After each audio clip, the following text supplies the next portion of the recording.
NowDDs apresenta Agile, como trabalhar com métodos ágeis no direito. Ou melhor, como trabalhar com agilidade no direito. Sejam todos bem-vindas e bem-vindos ao nosso curso. Aqui vão algumas dicas e avisos para que essa troca seja ainda mais incrível. Este evento ele está sendo gravado. Poderemos registrar sua imagem, nome de acesso e voz ao longo da nossa experiência. Fique à vontade para participar, observando as instruções dadas ao longo do curso. Caso você concorde com o registro no dia de hoje, você declara que concorda com o uso dos respectivos direitos de imagem, voz e nome de acesso capturados durante a experiência pela NowDDs. A liberdade de expressão é um princípio constitucional assegurado a todas e todos. Recomendamos respeito à opinião de todos os participantes. Não aceitamos ato discriminatório de qualquer tipo em nossos canais. E por último, participem, se joguem nessa experiência, que foi construída com muito carinho e cuidado.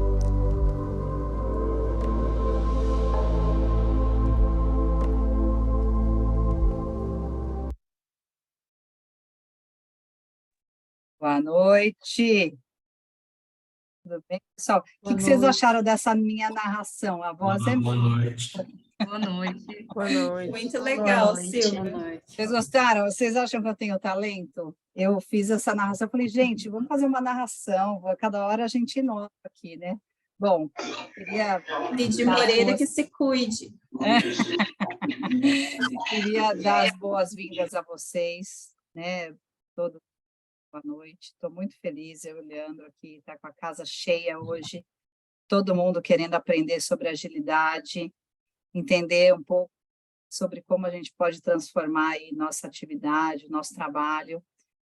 Estamos muito honrados com pessoas que fizeram inscrições em grupo, o pessoal do Garrasta Azul, do Isik Shebab. Obrigada pela confiança de vocês. Queria dizer que é um prazer mesmo a gente ter uma turma tão rica, com tanta gente aqui interessada. E, obviamente, que a gente tem muito ainda a construir, e óbvio que nós vamos construir em 6 encontros com ninguém nada, ninguém menos que o mago da agilidade, Leandro Gonzalez. Vou fazer só uma breve apresentação, não um currículo, mas o Leandro foi a pessoa que me ensinou a introduzir agilidade no meu escritório. E falo para vocês, estamos há 1 ano e meio direto com todos os times e estamos muito contentes.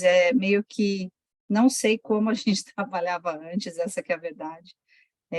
Tudo realmente muito diferente, as pessoas muito engajadas, e eu espero que vocês realmente façam uma jornada aqui maravilhosa com a gente. Alguns recadinhos, vocês devem ter recebido o link, né, da nossa aula por e-mail, sempre o mesmo link, tá? Em todas as aulas. Essas aulas vão ser gravadas, nós vamos disponibilizar dentro da comunidade para vocês, então, hoje eu subo as aulas, a aula de hoje, como é uma aula mais longa, às vezes demora um pouquinho para aparecer para vocês.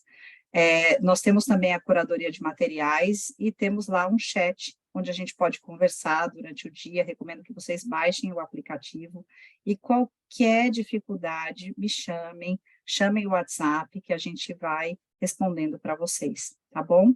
Então, dou boas-vindas ao Leandro. Leandro, seja muito bem-vindo aqui à sua turma, uma turma animada, só com 58 pessoas hoje. Gente, a gente vai demorar 5 minutos e todos os dias para admitir todo mundo, tá? Então, a gente começa em torno de 7 e 5 todos os dias.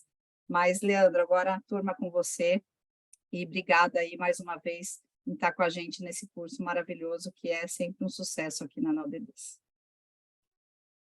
Obrigado, doutora. Obrigado pela introdução aí. Gostei da narração, uma coisa meio National Geographic, achei legal. Alienígenas do passado, assim, ficou bom. Agradeço a todos que se inscreveram, especialmente os que estão aqui ao vivo conosco. Espero que o curso agrade, atenda aquilo que vocês desejam, que é habilitá-los a montar ou conduzir os times que vocês já têm em agilidade. Eu vejo alguns rostos conhecidos, alguns que eu ainda não conheço. Peço que depois me chamem no LinkedIn lá para a gente poder se aproximar, falem comigo no grupo da Silvia.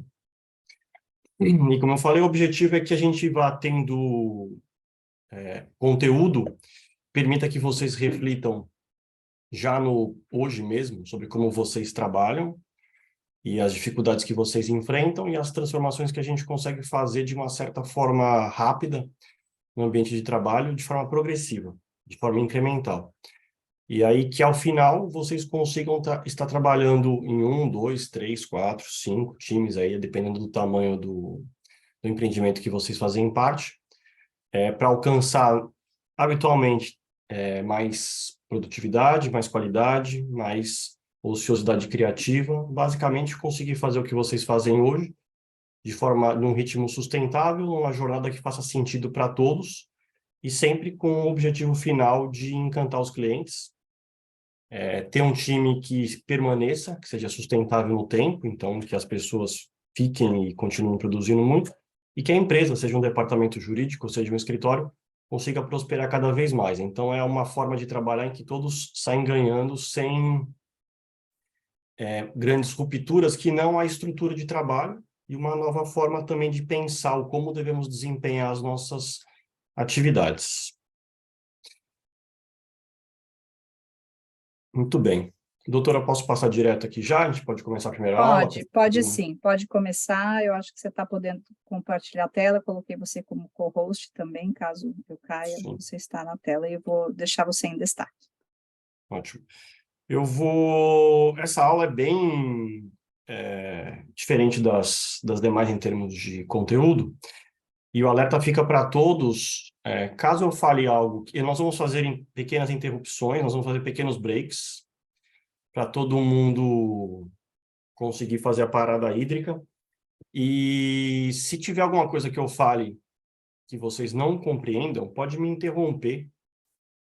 Normalmente eu não consigo ver as mãozinhas levantadas, porque tem muita gente.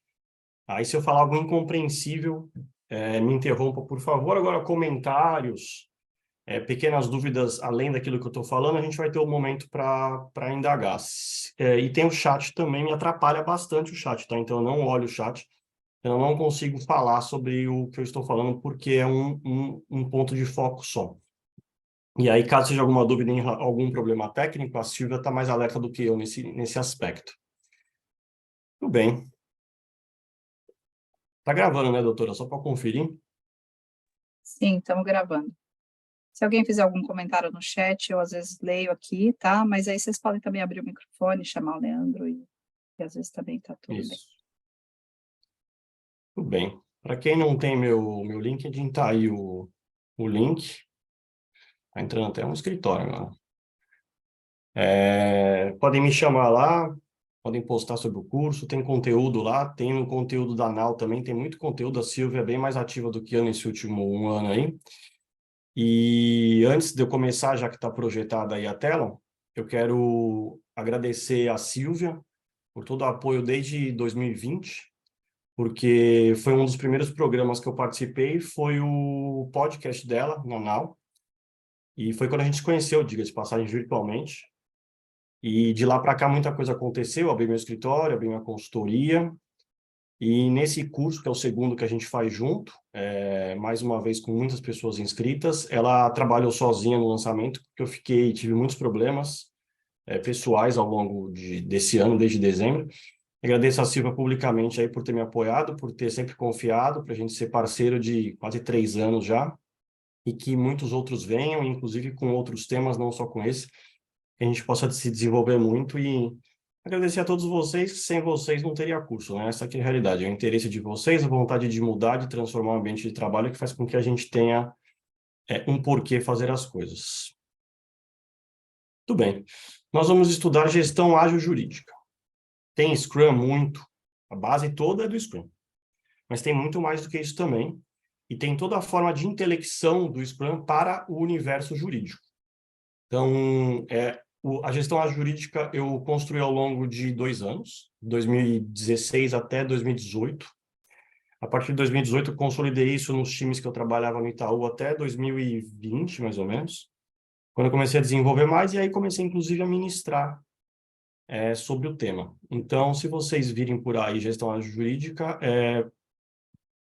ou é só o nome, que é semelhante, ou é mimetização mesmo. Então, vocês vão compreendendo ao final a completude do pensamento. Deixa eu colocar para cronometrar aqui, para não falar demais. Tudo bem. A gente vai estudar as origens hoje. A gestão tradicional e os desafios e um mundo em constante mudança. As origens da gestão tradicional, que nem todos conhecem. Se conhecer, eu vou passar rapidamente. Como que eu introduzi o gestão jurídica no direito, bem rápido também. A definição de Scrum, que é mais para contextualizar, para quem ainda não sabe, quem ainda não teve interesse de pesquisar. O porquê de se utilizar Scrum, é baseado na teoria da complexidade, que é um artigo que eu escrevi, inclusive, que a Silvia revisou para mim. O que significa empirismo, e vocês vão perceber que a gente não trabalha de forma empírica, a gente tem um raciocínio muito causa-consequência linear, que a gente conseguiria planejar a vida inteira do trabalho, do escritório, seja lá do que for, igual a faculdade, né? Que é igual na escola, que é igual na vida da gente inteira. Daí a gente vai passar por todo o framework rapidamente, para vocês terem já uma noção de tudo que vai ser introduzido no ambiente de trabalho de vocês, de uma forma pequena, e depois alguns resultados que podem e foram alcançados com a gestão ágil jurídica. Tudo bem. Todo mundo aí está trabalhando hoje em escritório de departamento jurídico, já está formado há algum tempo, já trabalhou em outros lugares, às vezes, e vê como que é a nossa forma de trabalhar tradicional. E às vezes já trabalhou em outro business também, que não só no jurídico, né? Já trabalhou em comércio, já teve uma outra profissão antes, e também é consumidor, é cliente de diversas empresas que trabalham no modelo tradicional de trabalho, que é o 99%, né? Que não da tecnologia que adotou a agilidade nos anos 90, início dos anos 2000. Gestão parece que sempre existiu, mas não, nem sempre existia gestão. Porque não existiam corporações, não existiam grandes empresas, existiam só pequenas empresas. Então não era algo estudado cientificamente, existia, cada um faz do seu jeito. Cada um tem lá a forma como trabalha, seu ateliê, cada um tem a sua pequena fábrica e atua como quer. Como forma científica de estudo, o primeiro curso, para vocês terem ideia, foi em 1908, em Harvard, o MBA. Só que a faculdade é de 1600. Então, foram um bom par de séculos, uma boa sequência de séculos para montar o primeiro curso de gestão. Por quê? Por conta da necessidade que surgiu no século XX. Então, tinha as profissões tradicionais, imagina quantos anos não tem faculdade de Direito, mas faculdade de Gestão, ou MBA, né? Tem só desde 1908. Por quê? Porque antes disso não era uma preocupação. Hoje tem uma bibliografia farta de gestão, fala-se de gestão o dia inteiro, tem podcast infinito de gestão, mas é algo muito presente hoje, mas não há algumas décadas, por exemplo. O modelo que foi construído, científico, no início do século XX, foi o modelo de administração, comando e controle, que é o básico, tá? Que todo mundo usa ainda até hoje, e que o grande expoente foi o Frederick Taylor. O Frederick Taylor, ele conseguiu fazer um trabalho muito bom, e denominado Princípios de Administração Científica, um livro que ele publicou em 1911, e é muito bom. Ele conseguiu resultados extraordinários, porque ele conseguiu sistematizar a produção fabril, ele conseguiu trazer ciência para dentro do ambiente de trabalho, e conseguiu revolucionar o método de trabalho. Esse é o livro dele, para quem tiver curiosidade de ver, que tem os princípios de administração científica. É muito bom o livro. Tem coisas que já são um pouco ultrapassadas, porque o modelo dele é esse que vocês estão vendo na tela. É um modelo de fábrica, né? É um modelo de divisão funcional, comando e controle e hierarquia. Os princípios que ele trabalhou, qual que era a ideia do Taylor? A ideia do Taylor era pegar a bagunça, que era o ambiente de trabalho, e deixar organizado de forma científica. Para ele, existia uma forma correta de trabalhar para aquilo que você fizesse. Então, ele desenvolveu alguns princípios. Primeiro, que toda organização do trabalho, assim como regra geral, toda organização do trabalho seria de responsabilidade dos gestores. o trabalhador ele era o que hoje a gente conseguiu substituir por um robô ou por uma ferramenta mais moderna, né? Precisava-se de uma mão de obra analfabeta, que vinha do campo e que não tinha conhecimento do que fazia. Então, o gestor, e na maioria dos casos vocês são gestores, planejariam o trabalho, estruturariam o trabalho e o trabalhador apenas executaria. Veja que isso é um pouco diferente do nosso trabalho. O trabalho jurídico, o trabalho de advogado, não é exatamente assim. Em alguns escritórios as pessoas preparam petição modelo, preparam seja lá o que for e entregam para os advogados que chegam, que basicamente trocam o nome de parte, mas que um robô hoje faz isso sozinho. Mas, quando ele desenvolve o modelo tradicional, não é para trabalhador do conhecimento, é para trabalhador braçal. E por isso ele estabeleceria que a liderança, os gestores, planejariam e estruturariam todo o trabalho. Para quê? Para que os trabalhadores apenas o executassem. E isso revolucionou o ambiente de trabalho, porque ele começou a trazer alguns princípios que, se adotados, levavam a uma maior produtividade. Lembrando que ali, no modelo fabril, no modelo do início do século XX, você tinha o turno certinho, né, que até hoje a gente usa, das 8 às 5, das 9 às 18. Isso vem desta época. Primeiro, ter método científico. Ele acreditava que existia uma forma cientificamente correta de abordar o trabalho que ia ser feito. Ele conseguiria analisar tudo que deveria ser feito, estabelecer a melhor forma de atuar, a precisão do movimento, a forma de se debruçar diante da peça, e etc. Muito voltado para a fábrica mesmo, né? Que depois o Henry Ford construiu o automóvel baseado nos mesmos princípios.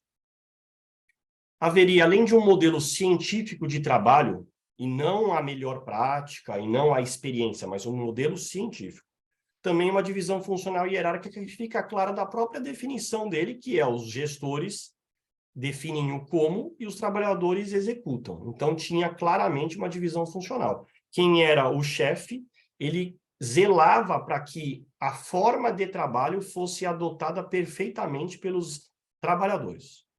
Então, a função do gestor era fiscalizar o trabalhador para que ele cumprisse exatamente aquilo que deveria ser feito. Comando e controle, portanto, né? Porque uma divisão funcional e hierárquica somente, ela não serve para nada se você não tiver poder de mando de gestão sobre aquele que você controla. Então, o comando e controle vem para alguém de tal como fiscalizar e punir. Então, ele pune ou ele estimula, de alguma forma, aquele que tem um bom cumprimento de tarefas. E, além disso, a otimização do indivíduo. Como é que ele fazia para ganhar produtividade? Ele fazia com que cada um conseguisse produzir mais. Então, as fábricas organizadas no modelo taylorista, elas cresceram e cresceram muito, são dominantes, permanecem até hoje. A Ford, a GM, a Chevrolet, que veio depois, foi incorporada pela GM. Elas são empresas que estão até hoje. Elas faziam isso como? Aumentando a produtividade do indivíduo. Isso é muito importante. Então, não havia uma forma organizada para privilegiar o trabalho colaborativo ou o trabalho intelectual. Não, o indivíduo estava lá para conseguir produzir mais e melhor. E veja, como era uma fábrica, não adiantava uma pessoa produzir mais, porque ela atolaria a rede de produção todinha, a linha. Então, tudo deveria ser sincronizado para que todos começassem e terminassem juntos. Então, ele precisaria de um modelo que fizesse com que tudo fosse uma grande orquestra, tocando cada vez mais rápido. Para quem não sabe, ele conseguiu, inclusive tem experimentos que ele publicou, que ele consegue 300% de aumento de produtividade do indivíduo fazendo experimentos. Então, ele realmente conseguiu alavancar muito a sociedade. E isso não se limitou só à fábrica, né? Porque o modelo dele foi se espalhando por toda a sociedade. Para quem não sabe o que é comando e controle, hierarquia com comando e controle, basicamente é isso, tá? É a empresa que você trabalha, o escritório que você trabalha, a empresa que você trabalhou, o escritório que você trabalhou e qualquer lugar que você conhece. Você tem camadas de gestão. Quanto mais para cima, menos operação. Quanto mais para baixo, muito mais operação. E os escritórios e os departamentos jurídicos também são assim divididos. Então, os gestores, eles definem razoavelmente o que eles esperam, como o trabalho deve ser feito, qual o grau de qualidade, e mais ou menos revisam tudo e analisam e orientam. E os advogados entregam. Então, é normal trabalhar assim na advocacia? Sim, é normal utilizar o modelo taylorista na advocacia e em qualquer lugar que vocês conhecem.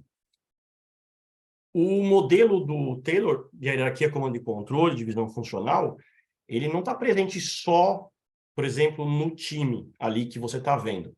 Se você refletir, a divisão funcional e hierarquia, ela também está presente na corporação. Porque se ao invés de ser aqui um escritório, um departamento jurídico nessa pirâmide, fosse uma empresa, você tem divisões funcionais também na empresa com hierarquia e comando e controle. Você tem a área de recursos humanos, que tem esse nome exatamente porque vê o ser humano como um mero recurso. Tanto que agora estão mudando para a área de pessoas, mas sem mudar a estrutura, então não muda nada, só muda o nome da área, mas continua com hierarquia e comando e controle. Você tem a área de jurídico, você tem a área de comunicação, você tem a área de marketing, você tem a área de relações com investidores, etc. Tudo segmentado, e dentro delas a hierarquia. Então, é a forma de trabalhar do Taylor. É a tentativa de conseguir prever tudo que deve ser feito ao longo do percurso da empresa, da área e do indivíduo, planejar aquilo tudo, estabelecer a hierarquia, comando e controle, quem manda, quem obedece, quem planeja, quem executa, como o trabalho deve ser feito e deve ser fiscalizado. E aí, simplesmente, você inicia o seu trabalho. Funciona? Funciona e funcionou ao longo de muitos séculos, de muitas décadas, perdão, e funcionou bem. Só que ele tem um limite. E a gente não trabalha com fábrica, as empresas não são fábricas, a administração central não é fábrica, e tem uma entropia muito forte. Então, o mundo não é mais como era, né? Até 1950, o modelo funcionou maravilhosamente bem, porque o mundo era diferente até 1950, que é o pós-guerra, pós-Segunda Guerra Mundial. Então, até ali, a chave para o sucesso era a otimização de recursos. E qual era o principal recurso? O recurso humano. Então, quem conseguiu ali administrar uma linha de produção e conseguiu escalar, existe até hoje. As empresas dominantes são empresas desta época ainda, e elas vêm do modelo taylorista, e é bem difícil de sair dele depois que você entra. As empresas modernas que estão na Nasdaq, por exemplo, elas são empresas de tecnologia. Elas são muito mais novas. Elas não são do pós-guerra. Elas não se estabeleceram em 1910, 20, nada disso. Mas as que estão na Dow Jones, por exemplo, se você for pegar a lista lá, as empresas são de... Tem lá as empresas que distribuem dividendos há 50 anos. Para ter 50 anos, a empresa não pode ser nova, né? Então, ela é pré-computador, ela é pré-agilidade, ela trabalha no modelo tradicional e está tentando mudar agora. Mas elas estão lá há 50 anos distribuindo dividendos, sinal que muita riqueza foi criada. Em 1960, no pós-guerra, acontece a ascensão de uma nova categoria de trabalhador, o trabalhador do conhecimento. Antes havia trabalhadores do conhecimento? Sim. Mas como havia uma migração do campo para a cidade e a estruturação das grandes empresas e o fortalecimento do capitalismo pós-crash, inclusive, não tinha tanto trabalhador do conhecimento assim. Não tinha essa classe que nós somos hoje, ou essa categoria de trabalhadores que nós somos hoje, que é advogado, dentista, médico. Havia, mas não tanto. Arquiteto, pessoa de marketing, etc. Então, o que você tinha era poucas empresas, muitos trabalhadores. Em 1960, com o advento de novas universidades, da pacificação dos países, etc., do aumento da riqueza das nações, o trabalhador do conhecimento começa a crescer em quantidade. E aí as necessidades começam a mudar. Surge, então, o computador. O computador, que alguns disseram que nunca ia para frente, transformou o ambiente de trabalho, ele deu para as empresas um poder muito grande. Depois veio o computador pessoal, que nada mais era do que a capacidade que uma grande corporação tinha, como a IBM, na casa da pessoa. Então, essa pessoa também passava a ter uma capacidade de desenvolvimento ali muito grande, de acesso e etc., ao longo de algumas décadas, claro. E depois o advento da internet, que conecta todas as pessoas. Então, pensa que o poder que uma empresa tinha em 1950 e 60, ele estava dentro da casa das pessoas, só que conectado na internet. Então, na verdade, era muito maior. Então, um computador que alguém tinha em 1960, perto dos computadores dos anos 2000, eram ridículos. Então, as pessoas passaram isso transformou muito a sociedade, né? Em termos de acesso a conhecimento, em termos de acesso à descoberta, à inovação e ao próprio empreendimento. Novos empreendimentos começaram a surgir e a relação meramente cadeia produtiva e consumidor, ela muda completamente, né? Já nos anos antigos, houve um estudo dos professores Takeuchi e Nonaka, que observaram ali a forma como as empresas trabalhavam no antigo modelo, e no Japão e nos Estados Unidos, né? E eles escreveram um paper, que está na Harvard Business Review, em que eles mencionam ali em um dos parágrafos, um mundo acelerado e ferozmente competitivo. Vejam, acelerado e ferozmente competitivo. E desenvolvimento comercial de novos produtos, velocidade e flexibilidade são essenciais. As empresas estão percebendo cada vez mais que a abordagem antiga e sequencial, certo? Um passo depois do outro, o waterfall, para desenvolver novos produtos, não dá conta do recado. E aí eles viram que empresas no Japão e nos Estados Unidos estavam usando um outro método que eles chamam de holístico, que é a visão geral, a visão global do trabalho. Como no rugby, eles foram primeiros a fazer uma metáfora do trabalho com o rugby, em que a bola é passada de uma equipe à medida que se move, né? O rugby, as pessoas trabalham de forma em linha, sem níveis, e a bola pode ir sendo passada para o lado, um pouquinho para trás. E através dessa abordagem, eles viam que conseguia se trabalhar de forma mais rápida, mais flexível e havia melhores resultados. Só que esse mundo acelerado e ferozmente competitivo que eles mencionam é de 1986, entendeu? Se eles vissem hoje o mundo, eles iam falar que era um mundo canibal, não era nem acelerado e ferozmente competitivo. Então, se o modelo de gestão tradicional já estava um pouquinho ultrapassado naquela época, 40 anos depois ele ficou um pouquinho mais ultrapassado. E a competitividade hoje é absurdamente alta, né? São 1.200.000 advogados no Brasil. Então, aqui a gente está no nosso universo de advocacia, né, de jurídico, mas a competição é generalizadamente mais alta. E a velocidade da mudança é muito maior também, né? Hoje você dorme com um problema, no dia seguinte ele triplicou, porque já mudou tudo, né? Não é mais como você trabalhava antes. Diante da mudança do mundo, em 2001, houve o famoso Manifesto Ágil, que se propagou quais são os princípios e valores para se trabalhar em agilidade. Um grupo de pessoas de tecnologia que não aceitavam mais a forma tradicional de trabalho, trabalhavam diferente, se reuniram e propagaram quais eram os princípios deles. Isso faz bastante tempo, faz 22 anos. Curiosamente, no mesmo ano, houve um paper nos Estados Unidos, do Exército, dizendo que o mundo era VUCA, não era mais o mesmo mundo. O mundo era volátil, incerto, complexo e ambíguo. E é ainda, até hoje, né? É uma coincidência do destino ser no mesmo ano isso, mas é relevante porque muitos, especialmente na advocacia ou nos departamentos jurídicos, a gente trabalha igualzinho trabalhava nos anos 90, só que em vez de ser máquina de escrever, é computador. A gente se organiza igual, distribui os processos iguais, as consultas do mesmo jeito, responde do mesmo jeito, se comunica do mesmo jeito, só que em vez de ser por telefone, é por Teams. Na verdade, ele dá uma piorada, né? Que é mais rápida, a sensação de urgência é um pouco maior. Só que o mundo ao nosso redor mudou, o cliente mudou, o judiciário mudou, o consumidor mudou, as relações entre pessoas mudaram. Então, o mundo se transformou completamente, exatamente porque ele é extremamente volátil, então tem picos muito grandes, vales muito grandes de trabalho, e vocês devem perceber isso no dia a dia. Tem uma incerteza muito grande sobre como as coisas são, então as demandas para o nosso meio são muito maiores. É extremamente complexo no sentido de não ter causa-consequência clara, não é se eu fizer A mais B eu chego em C, não é isso que acontece, as coisas merecem um exercício de observação muito maior, e ele é ambíguo no sentido de, às vezes, há mais de uma solução, às vezes há mais de uma interpretação possível para aquilo que você tem que fazer. O mundo não é tão simples ou tão complicado como era, mas ele é complexo, e aí baseado na teoria da complexidade. E aí vem a cereja do bolo, né? Que já estava fácil. E aí pegam aquele computador que tinha transformado o mundo e colocam no bolso do seu paletó, colocam o onipresente, eu coloco o iPhone porque foi a invenção do iPhone mesmo. Hoje não se sinta diminuído, mas qualquer marca de smartphone, que é o seu maior amigo, né? Ou o seu maior inimigo, porque certamente a primeira coisa que você faz quando acorda é olhar para ele, a última coisa que você faz antes de dormir é olhar para ele, é o que você só não toma banho com ele porque você não bota fé que ele verdadeiramente é a prova d'água, mas se não, você tomaria banho com ele, que eu sei. Esse papo de prova d'água é lenda, tá? Porque espirrou uma gota d'água, o meu já não funcionava. Então, se cair na piscina, ele explode, provavelmente.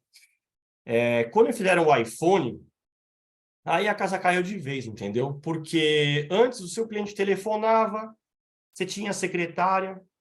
Não sei se o Carlos está aí, mas o Carlos é CEO do escritório. Então, o Carlos ele tem umas 6, 7 secretárias, ele tem assessor, ele tem um trono no escritório que tem todo a sala dos espelhos para ele poder trabalhar, mas não é assim, mas que normalmente funciona nos escritórios.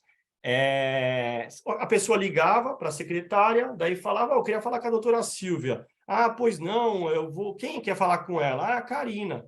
Ah, pois não, Karina. No momento ela não pode atender e ela nem estava fazendo nada, entendeu? Ela estava tomando um café. Aí ela vai retornar para você, daí ela é analisada a lista de pessoas que telefonou para ela, quem ela deveria retornar ou não, daí ela ia falar com a secretária. Não existe mais isso, entendeu? Hoje o cara te manda uma mensagem. E aí, se você lê a mensagem e o seu tiver aquele azulzinho que marca que você leu e você não responder, você já está correndo o risco de, perder a amizade, 2, de alguém colidir no seu carro para você sair de casa questionando por que você não me respondeu, entendeu? Vocês sabem como é. Por isso que eu até tento desligar a leitura de notificação, mas não dá, entendeu? Em alguns casos. Então, esse mundo VUCA em 2001, hoje em dia, ele já não é nem, assim, já é absurdo, é Fórmula Indy o negócio. Tudo é urgente, tudo é importante, tudo é para agora, tudo é para ontem, tudo está atrasado. Então, a sensação de urgência é muito grande. E a sensação de que as coisas não estão funcionando é enorme. Então, é normal se trabalhar. A advocacia nunca foi fácil. Tá? Eu tenho 20 anos de advocacia, e mais a parte que eu era semovente, né, que eu fui estagiário, então dá 23 anos mais ou menos. Nunca foi fácil, especialmente na fase do estágio, em que eu nem sei como é que eu sou advogado hoje depois de fazer estágio. Era uma desgraça, entendeu? E imagina hoje, porque naquela época não tinha WhatsApp para o cara me ligar, mandando áudio, né? Porque áudio é duro também, né? E isso transformou completamente o nosso ambiente de trabalho. Ele ficou caótico mesmo, ele ficou caótico. Trabalhar 16 horas é normal, não é nem que tudo bem, a gente aceita, porque a gente está num problema. Não, é normal. Até te olham meio estranho se você sai mais cedo. Tá doente, tá desanimado. Sempre tem essa piada, especialmente no mundo corporativo, né? Se o cara sai mais cedo, tá desmotivado, já bateu as metas, dá vontade de explodir o lugar, né? Não, eu sou eficiente, alguma coisa, né? Mas não dá para tretar, né? Então, isso muda e muda muito, muda tudo, tá? Não é que muda teoricamente. Teoricamente o mundo... Não transformou teoricamente nada, transformou de verdade mesmo. O cliente é surtado. Se o cliente não conseguir falar com você, ele fica louco. Se você não conseguir falar com outra pessoa, você também fica louco. Você está no mesmo lugar que o cara e você manda um Teams para o cara, você não fala mais com a pessoa, entendeu? É doentio. As pessoas trocam WhatsApp no mesmo ambiente.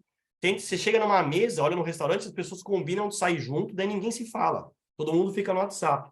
Então, isso é um problema para todo mundo, até para foco, para produtividade, para aprendizagem, etc. Porque fica difícil. Aí, de repente, todo mundo tem transtorno de atenção. É lógico, passa no celular o dia inteiro. Não sabe, até cachorro tem transtorno de atenção.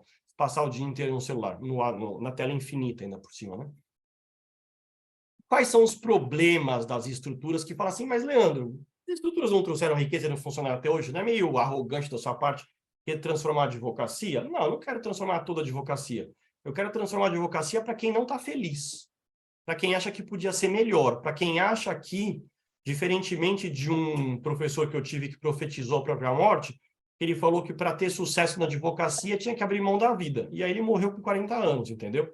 Eu acho que quem não está afim de abrir mão da vida, mas quer ter sucesso, quer encantar o cliente, quer fazer um bom trabalho, consegue trabalhar de uma outra forma. Consegue. Não é fácil transformar, mas é possível.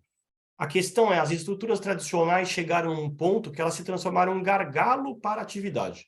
Você cada vez precisa de mais pessoas e de mais tempo para produzir menos coisas.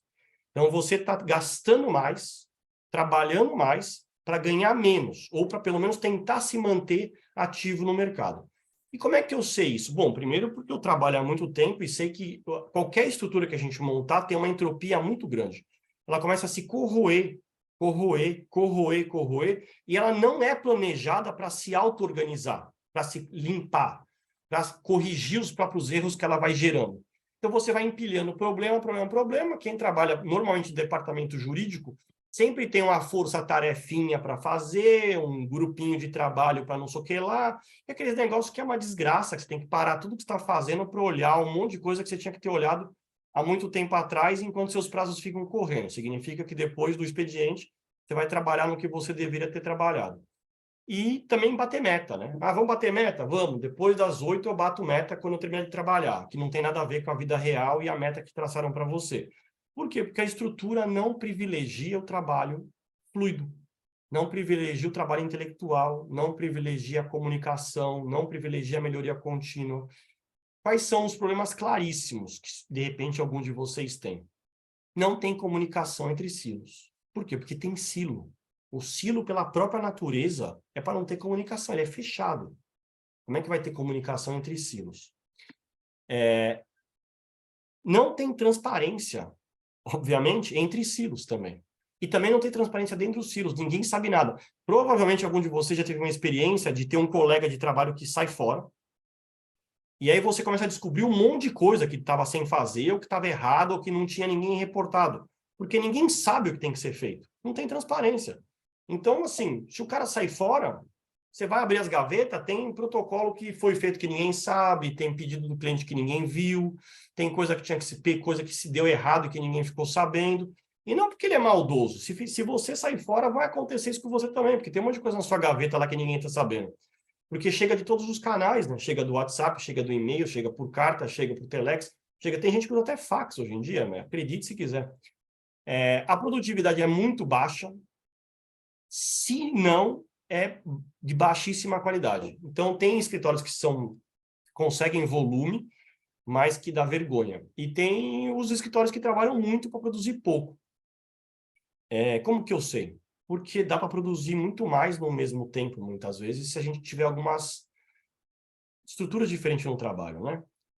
A gente, às vezes, trabalha o dia inteiro para conseguir produzir uma defesa, porque tem muita interrupção, não tem comunicação, você não fez um mise en place, você não preparou o trabalho, você separa toda hora, você é interrompido e etc.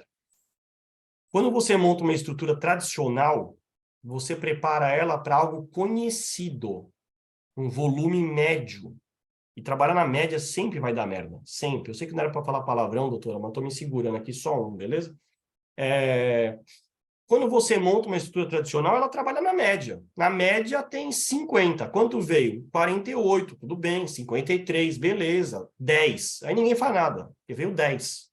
E quando vem 80? Quando vem 80, tem ruptura. Então, elas são muito frágeis. Frágeis no sentido da antifragilidade do Nassim Taleb. Elas não são antifrágeis.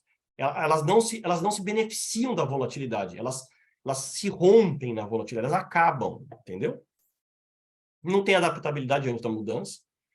Se o cliente muda suas necessidades, se a empresa muda, se acontece alguma coisa, a ideia é continuar trabalhando sempre igual. Então, é se agarrar ao status quo, é se agarrar ao como era, é trabalhar meio nostálgico, assim, meio torcedor da Portuguesa, sabe? Não consegue avançar diante da mudança. Não tem ninguém que torce para a Portuguesa, aí não é possível, né? Se tiver, desculpa, foi só uma... Nem tem mais, eu acho, o time. A gente é muito novo para torcer para a Portuguesa, né? Pelo amor de Deus. Se não, desculpa, é só uma brincadeira, tá bom? Não tem alinhamento estratégico, e isso destrói, tá? Muitos de vocês são executivos, pensa. Você foi lá, conversou com seus clientes, você tem um planejamento para o ano, você conversou com o seu do escritório, você tem uns objetivos, daí vocês ficam lá reunidos pensando, quebrando a cabeça, conversa com todo mundo, o que a gente tem que fazer é isso. Daí você conversa com a liderança e aí dane-se, entendeu? Porque ninguém consegue fazer o que você planejou, porque o cara tem que fazer prazo, o cara tem que fazer protocolo, responder consulta, tem que mandar e-mail, tem que responder o WhatsApp. Ele não tem alinhamento estratégico. E o que ele precisa, você também não sabe. Então você tá puto com o cara porque ele não faz o que você combinou, e ele tá puto com você porque você não tá nem aí para ele trabalha do jeito que ele não quer, entendeu? Então, parece que vocês são de empresa diferente. Na internet é tudo lindo, né? Tipo no Instagram. Todo mundo é lindo, é feliz, é legal, bem-sucedido, mas lá na hora de trabalhar mesmo, é o inferno, entendeu? Tá todo mundo querendo matar o outro. Tem um case que vocês precisam ver, eu vou tentar achar, viu, doutor, e lanço lá no grupo. falando em estrutura tradicional, na GM tinha uma fábrica nos Estados Unidos, é óbvio, né? Mas ela tinha uma fábrica lá nos Estados Unidos mesmo, que era a pior do mundo, ela tinha o pior resultado do mundo, em que os gerentes, eles iam armados, porque eles tinham medo de ser agredidos ou assassinados no ambiente de trabalho. Então, a gente chega aqui, graças a Deus, a gente não está nesse ponto na advocacia que eu me lembro, né? Tem um outro escritório lá que aparece nos expostos lá, que tem coisa absurda, mas ninguém nunca foi armado a trabalhar. E espero que a gente não chegue lá, né? Aliás, a gente está tentando mudar, por isso que vocês estão aqui, né? Engajamento baixíssimo. O que é o engajamento baixíssimo? É o cara ir embora para ganhar menos. Ele não aguenta mais trabalhar no seu lugar. Ele ir embora para trocar de carreira. Ele tentar destruir a sua empresa, falar mal do seu trabalho o dia inteiro. Ele detestar tudo, até a máquina de café nova. Você compra uma máquina de café nova na boa intenção, o cara fala lá, como é que eu vou comprar uma cápsula de café cara dessa? Por que não colocou aquela maquininha de pozinho que tinha na OAB lá nas antigas, que era com Baygon, o negócio? Matava até rato o café.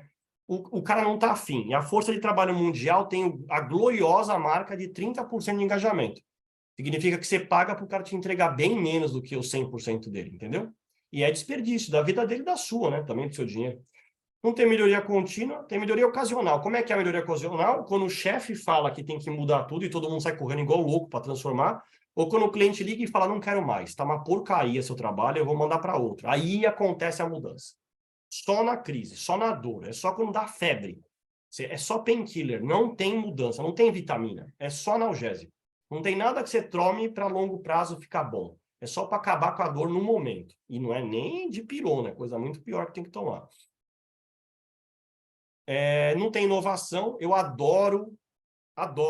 Se algum de vocês tiver, desculpa, mas eu adoro quando monta a área de inovação. Eu acho sensacional porque aí vai ter uma área que vai pensar em como inovar. E como é uma área de inovação, ela não está trabalhando no dia a dia. Ela está trabalhando pensando em como inovar.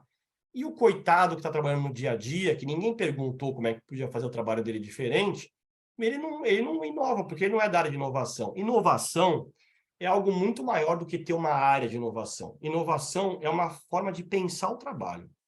É olhar todos os dias o que você está fazendo, o que o seu cliente precisa, qual é a dor dele, e criar algo novo baseado na vida real, baseado na solução concreta. Pode ser que seja hipótese, pode ser que seja teste, mas ninguém tem o monopólio da inovação. Inovação também é uma forma de cultura de trabalho. Então, precisa ser algo que privilegie a transformação o dia inteiro. E as estruturas tradicionais privilegiam? É óbvio que não, porque o cara está lá para obedecer, para cumprir regra, né? E não tem centralidade do cliente. Pode colocar na parede, bonito, pensamos e agimos em prol do cliente, queremos encantar o cliente, mas não é verdade, porque não dá tempo. Você está tentando mesmo é sobreviver, você está na base da pirâmide de Maslow, você está pensando em ter suas necessidades básicas atendidas, porque nem no banheiro você conseguiu ir porque não deu tempo. Então, você não está pensando em encantar o cliente, você está pensando em não perder o cliente, é diferente, é bem diferente. Tá, e aí? A gente tem um monte de problema e que legal, isso eu já sabia, não precisava ter vindo no curso para me contar, basta eu pensar como é que foi minha semana passada inteira e meu final de semana, que eu bebi para esquecer minha semana, que é meio assim, né? Você trabalha de segunda a sexta, depois você bebe sexta, sábado e domingo. Tanto que sexta-feira eu acho tão legal, começa a subir meme de tudo quanto é canto, do sextou, daí o cara dando tiro pro alto, bater na moto, se jogando no rio, qualquer coisa é melhor do que trabalhar. Aí você nem precisa trazer uma lista de problemas, é só você lembrar o quanto você odeia ir para o trabalho, especialmente na advocacia. Por exemplo, você conhece algum jogador de futebol que o sonho dele é jogar muito bem, ganhar muito dinheiro para contratar outros jogadores de futebol para não precisar jogar mais? Não. Você conhece algum médico que quer atender muito bem, fazer muita cirurgia para contratar outros médicos para nunca mais precisar operar? Também não. Você pensa em algum cara que você conhece que gosta tanto do trampo que ele quer parar de trabalhar? Então, o advogado é assim. O sonho do advogado é trabalhar, ter muito cliente, contratar outros advogados e ficar só assistindo as pessoas trabalharem. E o sonho das pessoas que ele contratou é ganhar dinheiro para contratar outros caras para parar de trabalhar também. Então, tem alguma coisa errada nisso, entendeu? Tem alguma coisa muito errada nisso. Muito. Ou então, se for no departamento jurídico, é o cara virar coordenador para não precisar mais fazer prazo, pelo amor de Deus, mas ter que revisar. E depois virar gerente, para aí ele poder só em reunião falar como é que estão os números e como é que está o orçamento, mas nunca mais precisa pegar no Teutônio Negrão na vida dele, entendeu? Só se for para jogar em alguém. Aí ele vai pegar. Então, tem alguma coisa errada no trabalho.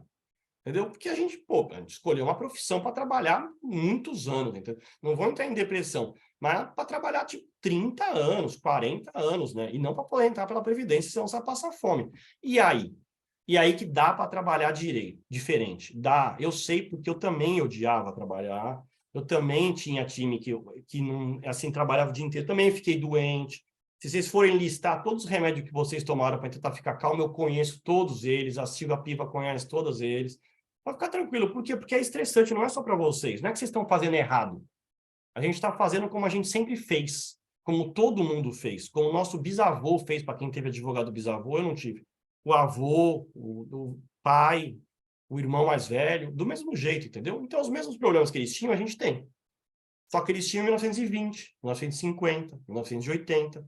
Quem é mais velho, ou como eu, por exemplo, que trabalhou no início dos anos 2000, ou antes, em 1990, os problemas são os mesmos. A questão é que o mundo mudou. Então, esses problemas vezes 200 agora. São aqueles mesmos problemas com choque de geração, são os mesmos problemas com velocidade de comunicação, são os mesmos problemas com senso de urgência absurdo, são os mesmos problemas com o judiciário ainda capenga, que só conseguiu se digitalizar mais nada, com mudança normativa absurda. Então, tem muita coisa a mais, além daqueles problemas tradicionais. A questão é que a estrutura é a mesma. A gente continua usando o chassi de um Fusca, um motorzinho Boxster lá, 1.6, num mundo totalmente diferente, entendeu? E aí, o que eu resolvi fazer para tentar mudar? Eu introduzi gestão jurídica baseada em Scrum. Foi um experimento que eu fiz em 2016, quando eu criei os primeiros times ágeis. Em 2018, eu enfiei os primeiros times trabalhando em Scrum 100%. Em 2020, eu fiz um projeto gigante, de 1 bi por ano de economia, para conseguir fazer uma união de jurídico com operações. E foi aí que eu consegui sair do banco e abrir meu próprio escritório, em 2022, quando terminou o projeto em 21, na verdade, já foi negociado. O primeiro experimento tem esses resultados aí que vocês estão vendo. 170% de produtividade per capita, 95% de engajamento, o que é muito, tá? E redução de 35% de custo fixo, que só é interessante normalmente para escritório. Para o departamento jurídico não tem tanta pressão e às vezes o escritório também não quer reduzir custo, ele só quer conseguir trabalhar menos e satisfazer o cliente mais.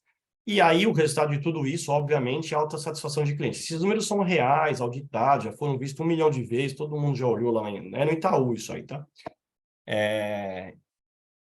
E aí eu introduzi e funcionou. E assim, eu não pude contratar ninguém de diferente, eram as pessoas que estavam lá mesmo, tá? E funcionou muito melhor para todos. Não é? E o que é produtividade 170% maior? Significa que todo mundo trabalhava rápido, igual o rato laboratório? Não.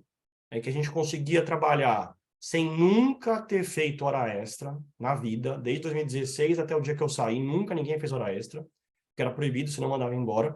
A gente tinha que fazer o trabalho caber na jornada, a gente tinha que trabalhar de forma colaborativa.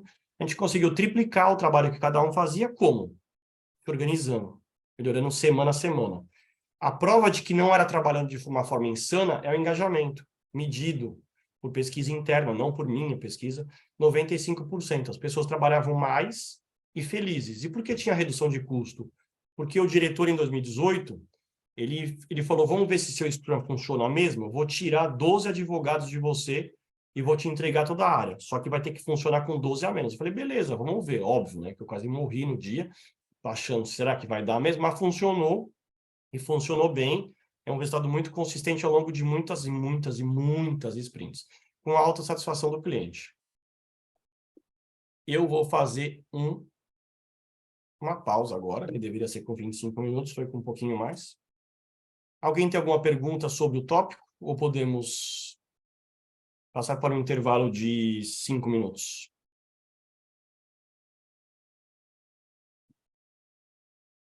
Muito bem. Então, vamos fazer uma pequena pausa de 5 minutos. Estou tentando fazer aulas em Pomodoro, tá, doutora? Vamos ver se funciona. Perfeito. Beleza? A gente já volta, então, às 20. Obrigado.